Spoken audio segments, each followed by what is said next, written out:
Hello student, how are you? Welcome to important questions batch of NCERT. तो आज हम आपको बताएंगे कि केमिकल रिएक्शन एंड इक्वेशन के मोस्ट इम्पोर्टेंट क्वेश्चंस कौन कौन से हैं जो आपको बोर्ड के लिए प्रिपेयर करने होंगे। वैसे तो मैंने आपको लाइव क्लास में बता दिया था आपने कि जो क्वेश्चन आपको करने हैं, पर आज मैं यहाँ पर आपको उसका इम्पोर्टेंट क्वेश्चंस का सॉल्यूशन भी बताऊँगा। तो अगर चैनल पर नए हैं तो प्लीज़ वही रिक्वेस्ट कि चैनल को सब्सक्राइब कर दीजिए, लाइक कीजिए एंड शेयर कीजिए। तो बेटा, बोर्ड के लिए 2020-21 के लिए सबसे पहला question chemical reaction and equation का हमें याद करना, बिल्कुल याद करना है, बिल्कुल मोस्ट इंपॉर्टेंट क्वेश्चन जो है वो क्या है? वाई इज रेस्पिरेशन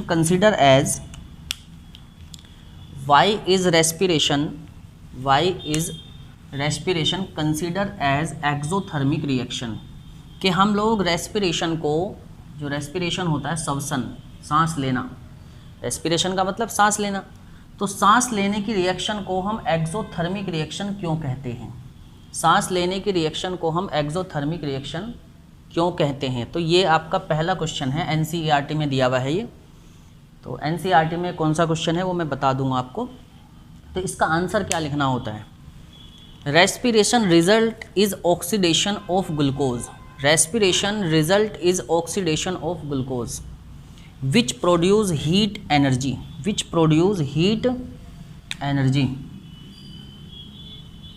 तो रेस्पिरेशन का रिजल्ट जो होता है वो क्या होता है? Oxidation of glucose. के ग्लूकोज का oxidation is called respiration.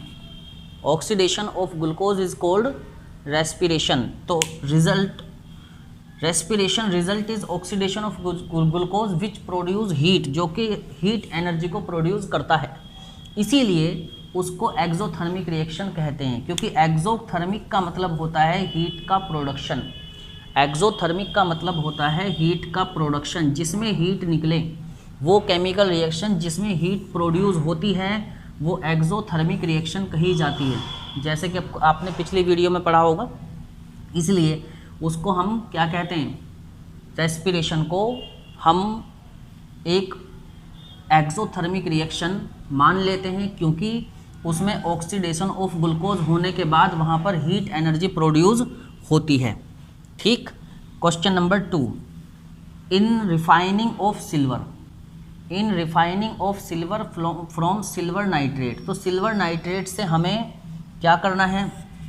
Silver nitrate का रिफाइनिंग करना है और उसको हमें इन्वॉल्व करना है। कौन सी रिएक्शन देनी है? देखो बच्चों, सिल्वर नाइट्रेट। तो पहला हमारे पास होगा सिल्वर नाइट्रेट। तो सिल्वर नाइट्रेट को हम लिखेंगे AgNO3। तो आपको पता ही होगा फॉर्मूला AgNO3। तो AgNO3 हो गया आपका सिल्वर नाइट्रेट प्लस। तो in refining of silver nitrate from the silver nitrate solution from involve displaced by the copper. तो कॉपर के द्वारा इसको डिस्प्लेस करना है। तो हम एक तो सिल्वर नाइट्रेट लेंगे, दूसरा कॉपर लेंगे, तो हमें क्या मिलेगा? कॉपर नाइट्रेट मिलेगा CuNO3 का मिलेगा बच्चों होल ट्वाइस। CuNO3 का whole twice will be copper nitrate plus silver will be displace. क्योंकि कॉपर का जो प्लेस होता है वो बड़ा होता है अकॉर्डिंग टू द सिल्वर, तो इसलिए सिल्वर क्या काम करेगी? कॉपर को डिस्प्लेस कर देगी। तो कॉपर सिल्वर के पहले इस पर होगा, तो कॉपर यहाँ से देखो सिल्वर के पास चला गया होगा और सिल्वर क्या हो गई होगी? वो कॉपर के पास जाएगी। तो इसको बोला जाता है सिंगल डिस्प्लेसमेंट केमिकल रिएक्शन। तो copper will be displace to silver, क्योंकि कॉपर का जो रिएक्टिव सीरीज में प्लेस होता है वो ज़्यादा होता है सिल्वर से, तो इसीलिए silver will B displaced by the copper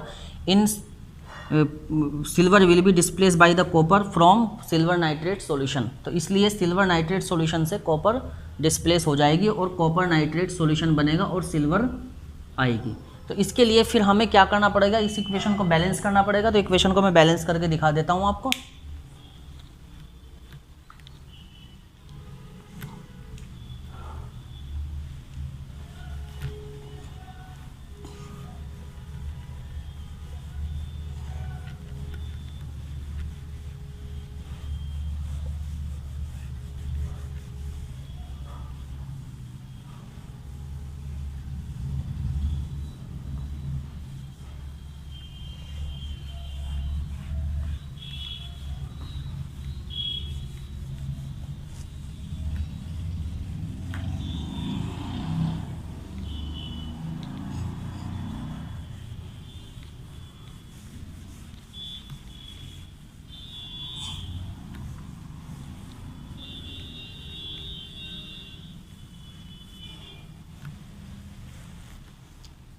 तो हमारे पास था बच्चों AgNO3 सिल्वर नाइट्रेट, AgNO3 का रिएक्शन हमने किया कॉपर के साथ, तो हमको मिलेगा कॉपर नाइट्रेट। तो कॉपर नाइट्रेट का सॉल्यूशन होता है CuNO3 का होल ट्वाइस प्लस Ag। तो इसको हमको बैलेंस करना है। तो बैलेंस करने के लिए हम Ag और सिल्वर नाइट्रेट को देखिए, AgNO3 कॉपर 1 टाइम, इसी तरीके से राइट हैंड साइड का काउंट करेंगे। तो देखो सिल्वर हमारे पास कितने टाइम है, एक बार है, नाइट्रेट कितनी बार है, एक बार। इसको पूरे को एक ही माने जाए, NO3 को हम सिंपल मतलब NO3 को कंप्लीट को उसको हम एक क्लस्टर मान लेते हैं।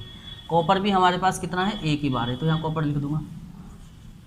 उसी तरीके से राइट हैंड साइड में देखिए, सिल्वर कितनी बार आया, एक ही बार आया, सिल्वर को 1 टाइम लिखिए। उसके बाद कॉपर कितने टाइम आया बच्चों, कॉपर एक बार आया, कॉपर को 1 टाइम लिखेंगे। नाइट्रेट कितनी बार आया, 2 बार आया। तो अब हमें जहाँ पर भी नाइट्रेट होगा वहाँ पर 2 से मल्टीप्लाई करनी होगी। तो यहाँ पर नाइट्रेट है तो यहाँ पर हम नाइट्रेट की 2 से मल्टीप्लाई करते हैं। तो जब हम 2 से मल्टीप्लाई इधर नाइट्रेट की करते हैं तो बच्चों नाइट्रेट की जैसे जैसे 2 से मल्टीप्लाई होगी वैसे ही सिल्वर की मल्टीप्लाई भी 2 से होगी। तो आप देख पा रहे होंगे कि सिल्वर भी 2 हो गया, क्योंकि 2 AgNO3 मतलब Ag भी 2 और NO3 भी 2। इसलिए अब हम यहाँ पर क्या करते हैं कि सिल्वर राइट हैंड साइड में सिल्वर है तो उसकी भी मल्टीप्लाई 2 से कर देते हैं, सिल्वर की मल्टीप्लाई भी 2 से कर दीजिए। तो जब सिल्वर की 2 से मल्टीप्लाई होगी तो इक्वेशन आपकी बैलेंस होगी। तो बैलेंस इक्वेशन आएगी 2AgNO3 का whole twice plus Cu equal to CuNO3 का ट्वाइस प्लस 2Ag। तो ये आपकी केमिकल बैलेंस्ड केमिकल इक्वेशन होगी उस इक्वेशन के उस क्वेश्चन के लिए जो क्वेश्चन हमने भी लिखा था। ये NCERT में दिया हुआ क्वेश्चन है, मोस्ट इंपॉर्टेंट क्वेश्चन होता है ये, तो ये हमको करना होता है।